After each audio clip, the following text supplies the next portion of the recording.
bail. But doon sa ICC and sa Rome Statute, walang right ang accused to post bail. And then ngayon, meron kang interim release, hindi mo naman ibibigay. So, parang sinasabi nila na they are for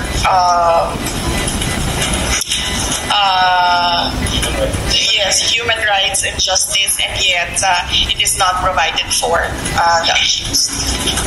Let's move on to the next topic. Hindi ako release because the civilian sabi dito sa Pilipinas. Hindi, ma'am. Magkaiba talaga sila, ma'am. Sa bail kasi, magbabayad ka ng bond, and then malaya ka na. Sa interim release kasi, wala kang babayaran, ma'am. Basta lang merong tatanggap sa iyo na bansa at magsasabi yung bansa na yes, we commit to the requirements of the court, and magsasabi yung accused na yes, I commit to the requirements of the court. Sorry, parang, like for example, 80% sure that they're willing to accept the former president. Ang pagkakaintindi ko doon sa sinasabi ng lawyer, sadali, ayoko man sinungaling eh. So, no comment. Okay, let's move on to the next topic. For the countries kung ilan yung pinakausap or at least ano yung status ng negotiations. Yeah, the figures of the countries. Kahit hindi. Base na lang sa base naman doon sa filing ng defense team na nakalagay naman sa website ng ICC, merong nakalagay doon na dalawa redacted, clear siya. Dalawa yung nakalagay doon sa petition. So clear yun. Ano yung muli pag-usap may sinabi ko sana baka hindi niya nakayanan sa loob na matagal sa detention center. Hindi ko siya nakakausap lately sa telepono dahil bumabiyahe ako tapos iba yung cellphone number na ginagamit. So alam niya yon kasi si Kitty ang nakakausap niya lagi at pinapasabi ko kay Kitty na pakisabi na ginagawa namin yung mga Free Duterte Now rallies. Move on to the next topic, right? So, ngayon po, of course, nakakatay ng issue sa Israel and Iran, and of course, maraming mga OFWs ang nagkakaroon ng problema, nagkakaroon ng OFWs natin. Yung Marcos government, parang banding ng parang hindi lang pinapakaroon yung mga OFWs na sumulubigas. What's your take po sa nangyayari sa parang inaction ng government natin sa pagliga sa ating mga OFWs? Well, we are ready to, we are ready to support senators with regard to LGBTQIA laws. We are ready to support the DFA, the Department of Foreign Affairs, and the Departments of Migrant Workers. Kung ano man yung pwede namin gawin, abot ng makakaya ng Office of the Vice President para makatulong sa kanilang repatriation efforts ng mga Pilipino na nandoon sa mga bansa na apektado, Iran, Israel, at yung mga karating bansa. Ma'am, kasi kwento parang iniisip ng mga bansa ngayon, parang palikasin pa din mga citizens abroad sa of course nangyayari dito. I know, merong ceasefire ngayon, merong big truce ngayon, pero hindi natin sure kung gano'ng katagal yung truce na yun. Pero pinupropose ko sa Pilipinas, politika, personal na agawin, what's your take on this po? Kasi parang dapat iniisip po ng gobyerno natin, yung kapakanan ng OFW sana, yung kapakanan din ng ating mga consumers na nagtataas yung presyo ng gas. Totoo yan, no? Kaya doon sa aking mensahe kanina, kung nakita nyo sa aking speech, ay sinabi ko na unahin natin ang bayan, huwag yung pansariling interes, at tigilan natin ang pang-aatake sa politika. But personally, ma'am, how would you score the action or inaction ng Marcos government in the situation ng Iran and Israel? Well, it's a little too late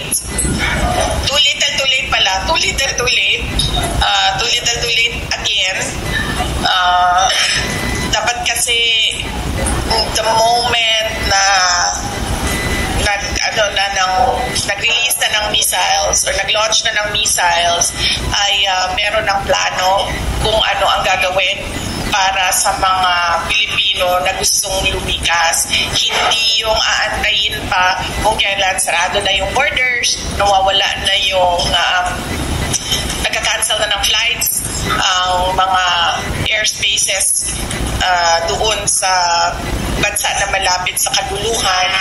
So, dapat kasi nagplano, hindi naman surprise yun. Alam naman nating lahat na mangyayari yon kasi nagsabi na silang dalawa na mag-aaway sila. Yung dalawang bansa ba, nagsasabi na sila. Kaya hindi siya sorpresa sa buong mundo. Tsaka yung pagtaas ng presyo ng krudo,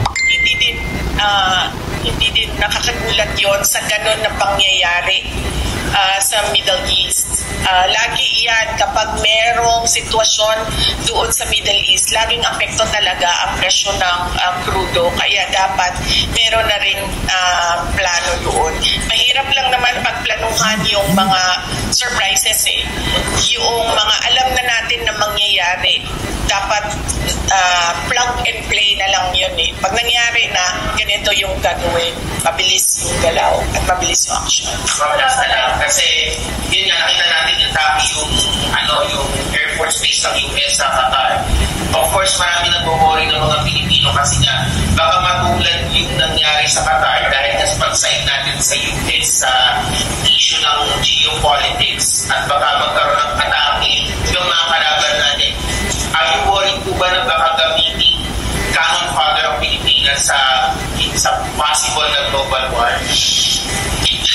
Depende yan sa Pilipinas at depende yan sa chief architect of our foreign policy.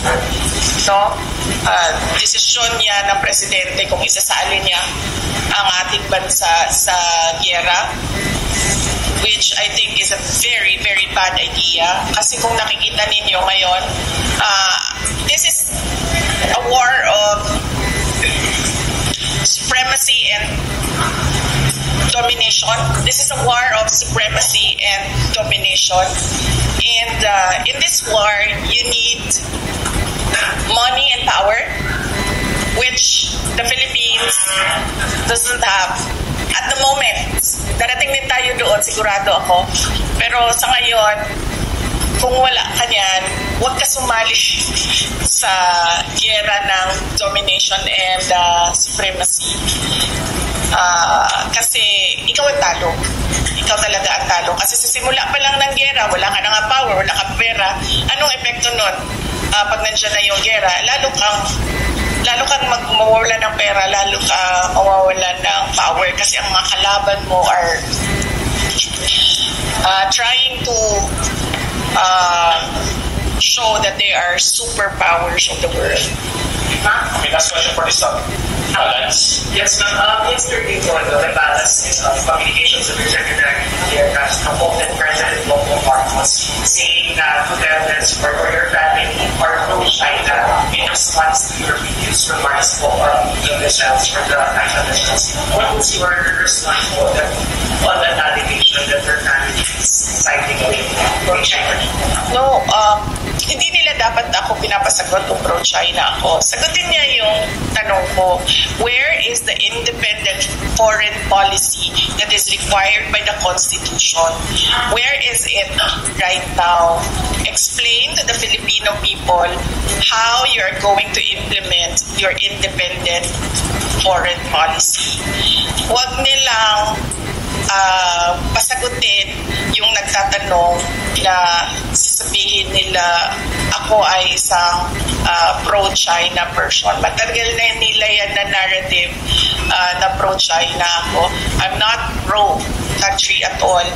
Ang sinasabi ko lagi, we need to develop, we need to maintain, and we need to level up our relations with all countries.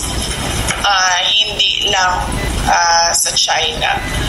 Pero kung nakikita ninyo sa ngayon, nakikita nyo na we have problems yes, we have issues, we have challenges with our relationship with China, particularly with our issues and the implementation of the arbitral award in the West Philippine Sea.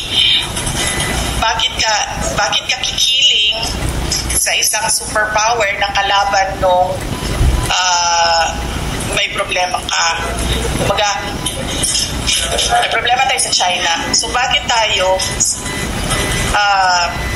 kape sa US? Parang magkaroon ka naman ng dignidad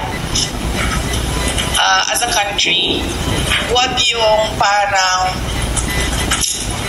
ano ba yung magtago ka sa saya ng iyong nanay? Ano bang saying yun? Oo, magtago ka sa saya ng iyong nanay. Hindi. You stand on your own and face China with regard to your issues in the West Philippine Sea. You don't lean towards another superpower and say na, oh, please help me because he is bullying me. Ano yun? We have our Filipino pride. And in international relations, kung wala kang away, wag mo simulan yung away. You always need to cultivate good relations with not just your neighbors, but the entire global community.